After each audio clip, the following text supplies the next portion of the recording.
My name is Bakar and I'm age 52 years old, and I come from the Kimberley, and I'm sitting in this beautiful location in my hometown of Broome.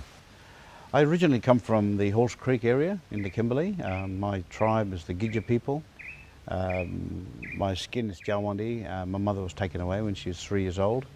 The Stolen Generation movement, of course. And she was taken to Broome, where I've grown up all my life, and she's never really reconnected to family, and never really reconnected to her mother. And so those policies that affected her affected me, and it will continue to affect my children as well.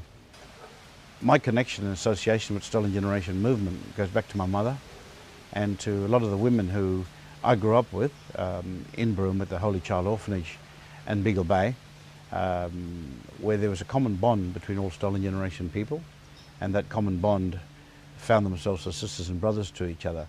And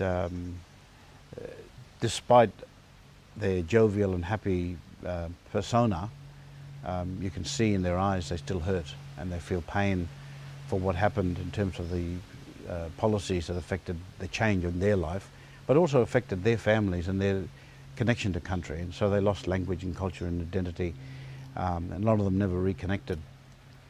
And so I'm passionate about playing my part as a descendant of Stolen Generation in trying to help my elderly people reconcile just a little bit of their pain and their hurt, and play a role in reconnecting them to country. For us to live together as a community, as a whole, as Australians, we need to reconcile that history, and that history is owning it,